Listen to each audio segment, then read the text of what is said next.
I know I might look like crap, but I just thought through working out.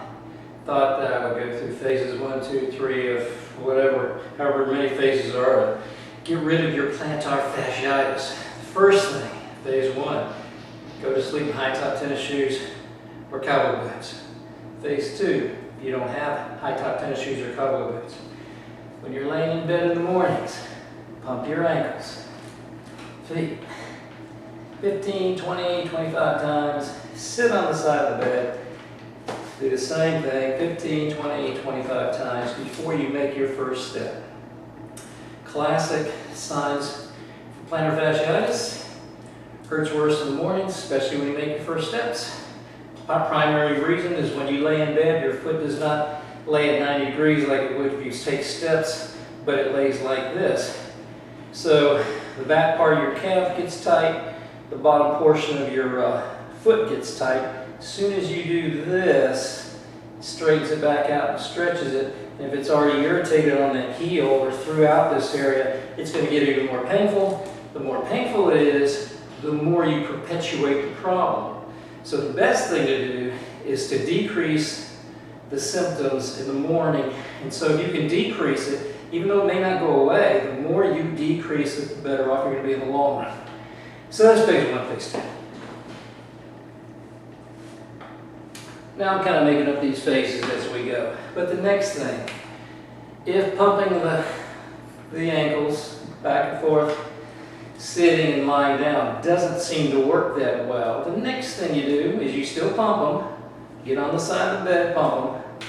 Your foot's going to be barefooted most of the time unless you go to sleep in those high-top tennis shoes and cowboy boots. What you're going to do is you're going to kind of give yourself a foot massage like this. Spread the balls of your feet apart, or the ball of your foot, just like that. And come all the way down. You can rub your heel. Most of the pain's going to be in this area for most people anyway. And then keep doing that 5, 6, 7 times. The next thing that's probably more important than that is grab hold of that big toe and pull it backwards while you're stretching your heel cord. So your ankle's being pulled up, and what you're going to notice is there's a ridge right here. That ridge is your big toe tendon. And I'm sure there's a fancier name, we're just not using it. And you pull that big toe there, and it stretches the stew out of that. Once you get the big toe going, then you can stretch everything else. Again, this is your primary thing in the morning. And you can do it any other time too. Next thing, bothers a lot of people when you're sitting down and then getting up during the day, especially if you've got a sit-down job. And if you've got a sit-down job, the main thing to do is keep pumping the ankles all day long like this. But the other thing is if you get wound up watching video games or doing work at your desk, is just have your foot up on an incline. Columbus, Georgia phone book would be perfect, 2x4. New York phone book's too thick. But just have it up like that. And before you get up, maybe move it up and down a few times and then take off. Again, the key thing is reducing your symptoms throughout the day. Doesn't mean they're going away. If you do all this stuff, it should be gone in 2 weeks or less. Or at least it does for me. Next, a lot of people ask about strengthening. The thing about strength is weak muscles do not cause pain. Just doesn't. There's plenty of people out there that are weak, have no pain at all. Plenty of strong people out there got plenty of pain. So don't even get sucked into that. What it is your body overreacts to pain, the muscles tighten up. And that's an overreactive standpoint. The best example of an overreaction would be if you were to touch a hot stove by accident, your whole arm jumps away.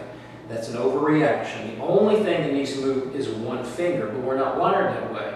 So throughout the time period that you've got this heel pain, every time you put that step down and you jump because it hurts, you're putting your foot in that hot iron, so to speak. Your muscles are going to overreact. The more your muscles overreact, the more your brain tends to look at that as a quote-unquote normal reaction as opposed to an abnormal reaction. And the more you're going to have that pain perpetuate. So the key thing is to reduce the pain by doing some gradual stretches throughout the day. So this isn't getting better. Getting better is not linear. Getting better is not linear. No difference than if you're trying to make money at a bank or whatever else you invest in. It's not linear, it goes up and down. Same thing with getting well from anything. Next, I'm going to show you a couple other stretches if you want to do them. A lot of times you'll have doctors and other PTs will tell you to go up and down your toes, perfectly fine if you want to do that.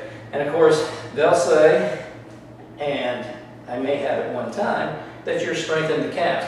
Well, you are strengthening calves to a degree. On the other hand, you're walking on your toe every day. What you're really doing every time you come up like that is you're stretching that big toe. Because that big toe, when you go up like this, that big toe is getting the same things pulled back like this. But I'm going to show you a more drastic stretch.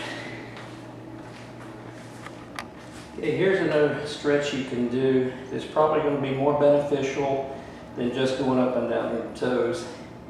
What you'll do is walk up to a wall or a post like this, get that big toe so that that whole big toe is on that pole or wall.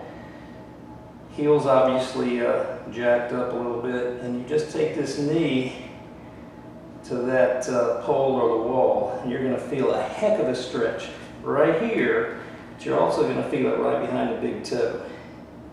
If you don't have a lot of flexibility, this is a lot harder. You may be down here as opposed to up here.